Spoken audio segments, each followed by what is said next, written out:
Assalomu alaykum, hurmatli televizor ko'rguvchilar. Yaxshimisizlar? Yaxshimsizlar. Dunyo Uyg'ur qurultiyi Tor televiziyasining kundalik xabarlar programmasiga hammanglar xush kelibsizlar. Men riyosatchi Iftixor Abdurashid. Men riyosatchi Zumratay Erkin. Bugun payshanba. Hurmatli ko'ruvchilar, tövanda diqqatinglar kundalik xabarlar programmamizning tafsilotida bo'lsin.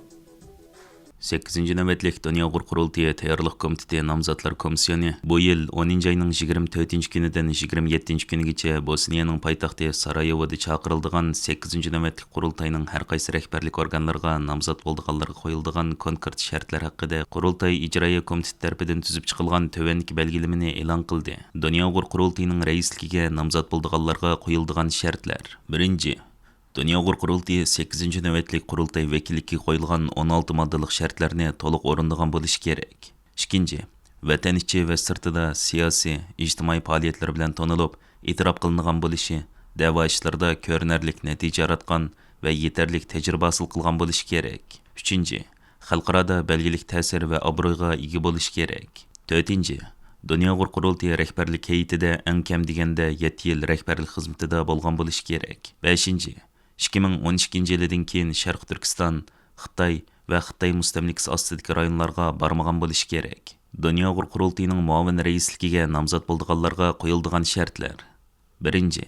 8-navbatlik qurultay vakilligiga qo'yilgan 13 moddalik shartlarni to'liq o'rinlagan bo'lishi kerak. 2. Milliy da'vo sohasida yetarli xizmat tajribasiga ega bo'lgan bo'lishi kerak. 3. Dunyo Uyg'ur qurultiyi rahbarlik heyetida va yoki Dunyo Uyg'ur qurultiyi tarkibidagi tashkilotlarda eng oz bo'lganda 5 yil xizmat qilgan bo'lishi kerak. 4. 2012 yildan keyin Sharq Turkiston, Xitoy va Xitoy mustamlikasi ostidagi rayonlarga bormagan bo'lishi kerak. Dunyo Uyg'ur qurultiyi ijroiya komiteti raisligiga nomzod bo'lganlarga qo'yiladigan shartlar. 1. Dunyo Uyg'ur qurultiyi 8-navbatlik qurultay vakilligiga qo'yilgan 13 moddalik shartlarni to'liq o'rinlagan bo'lishi kerak. 2. Dunyo Uyg'ur qurultiyi rahbarlik heyetida kam deganda 5 yil xizmat qilgan bo'lishi kerak. 3. 2012 yildan keyin Sharq Turkiston, Xitoy va Xitoy mustamlikasi ostidagi rayonlarga bormagan bo'lishi kerak. Dunyo Uyg'ur qurultiyi ijroiya komiteti muavin raisligiga nomzod bo'lganlarga qo'yiladigan shartlar. 1. 8-navbatlik qurultay vakilligiga qo'yilgan 13 moddalik shartlarni to'liq o'rinlagan bo'lishi kerak. 2. Dunyo Uyg'ur qurultiyi rahbarlik heyetida va yoki Dunyo Uyg'ur qurultiyi qarmog'idagi yerlik tashkilotlarda kam deganda 3 yil xizmat qilgan bo'lishi kerak. 3. 2012 yildan keyin Sharq Turkiston, Xitoy va Xitoy mustamlikasi ostidagi rayonlarga bormagan bo'lishi kerak. Dunyo Uyg'ur qurultiyi ijroiya komiteti fondi, taftishlik, har qaysi komitetlar va markazlarga nomzod bo'lganlarga qo'yiladigan shartlar. 1.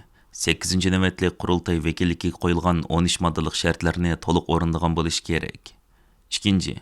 Milliy da'vo sohasida belgilik xizmat tajribasiga ega bo'lgan bo'lishi kerak. 3.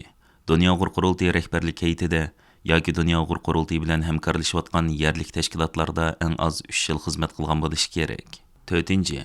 Vazifaga saylanishdan burun 5 yil va vazifasidan ayrilgandan keyingi 3 yilda vatanga bormagan va bormaydigan bo'lishi kerak.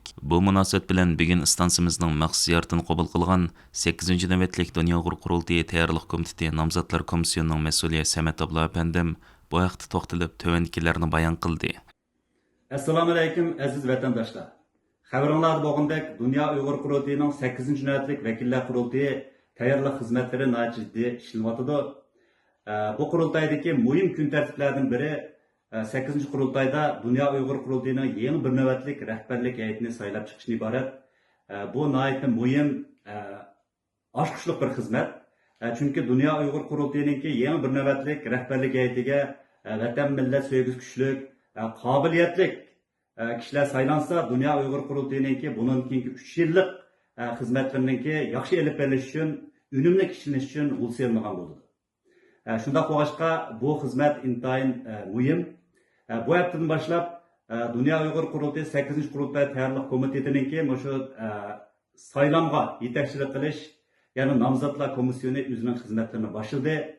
Men shu komissiyaninki mas'ulligini ustimga oldim. Men shu munosabat bilan shu saylam, ya'ni nomzodlik xizmatiga oid muhim bo'lgan bir qancha nuqtani sizlar bilan o'rtoqlashmoqchiman. Buningda birisi, bu haftadan boshlab biz shu nomzodlik xizmatiga oid ma'lumotlarni, hujjatlarni, uchurlarni e'lon qilishni boshladik. Bizningki vekillerimiz, yani bu qatim o'sha 8 qurultayga vakil bo'lib saylangan, bekitilgan barliq vakillarimizning o'zini nomzodlikka ko'rsatish salohiyati bo'ladi. Shunga bu vakillarimizningki o'sha yo'llangan, e'lon qilingan nomzodlikqa oid, saylanga oid barliq uchur ma'lumotlarni ko'rib, uni saqlab olib, unga astoydil muomala qilishini va mush asosda o'zini loyiq ko'rgan bir o'ringa, vazifaga o'zini nomzodlik ko'rishni tavsiya qilamiz.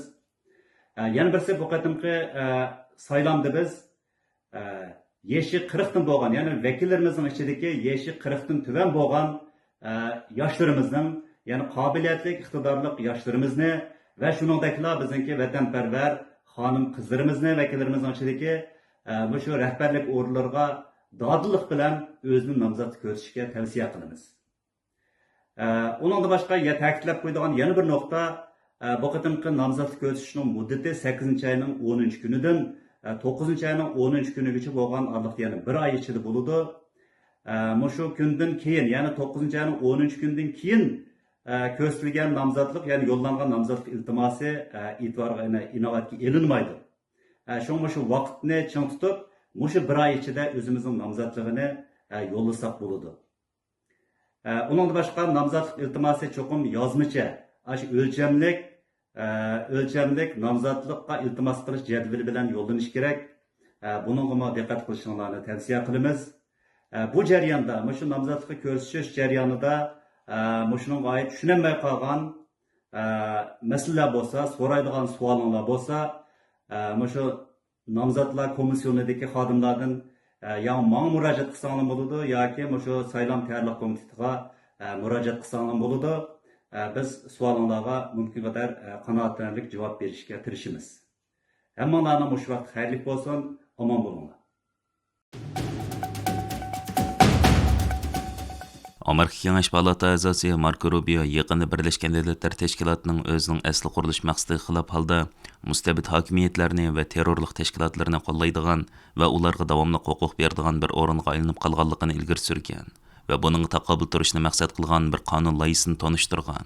Bu Birleşken Devletler Teşkilatı'ni bir taraflimlik majburlash tadbirlari to'g'risidagi alohida dokladchining o'rnini amaldan qoldirish va Amerikaning bu o'rinni mablag' bilan ta'minlashining oldini olish nomli qonun loyihasi bo'lib, uning maqsadi Birleşken Devletler Teşkilatı'nın favqulodda dokladchisi Alina Dohanning mustabid davlatlarning Amerikaga qarshi maydonni qo'g'daganligi, shundaqla Xitoyning Uyg'urlarni bostirish tashviqotiga moslashganlik uchun vazifasining bekor qilinishini talab qilishdan iborat. Belorussiya davlat universitetining professori bo'lgan Alina Dohan 2020 yil mart oyidan boshlab BDT kishilik huquq kengashining favqulodda dokladchisi bo'lib tayinlangan.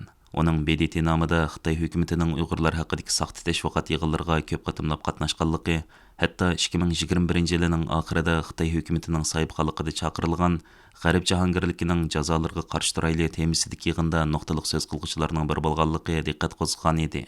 Keyin BDTning kuzatish tashkiloti tekshirish elib berish orqali Alina Dohan ismli bu BDT dokladchisining Xitoydan 200 ming Amerika dollari topshirib olganligini va uning badaliga Xitoy bilan hamkorlashib, uning tashviqotchisiga aylanganligini aniqlab chiqqan. Marko Rubio Amerika prezidenti Joe Bidenga yozgan xatida Birleşken Devletler Teşkilatı'da bir taraflama majburlash tadbirlarining salbiy ta'siri nomida maxsus dokladchi bekitish va uning Belorussiyalik Alina Dohanni tayinlashni to'lim bema'nilik deb ko'rsatgan. U Alina Dohanning bir qatimli Xitoy ziyoratidan qaytgandan keyin BDT yig'inida Amerikaning jazo tadbirlari Xitoy fuqarolarining ishlash huquqini dafsanda qildi deb so'zlash orqali Amerika hukumatining Uyg'urlarni Xitoyning majburiy amkidan qo'g'daganligini nazardan saqit qilganligini eskartgan. Hurmatli ko'rmanlar, yuqorida diqqatingizga kunlik xabarlar programmamizning tafsilotini sundik. Keyin qitimliq sonimizgacha ko'rishguncha omon bo'lgaysizlar. Stansiyamizning YouTube kanaliga a'zo bo'lishni unutmang. Xayr xo'sh.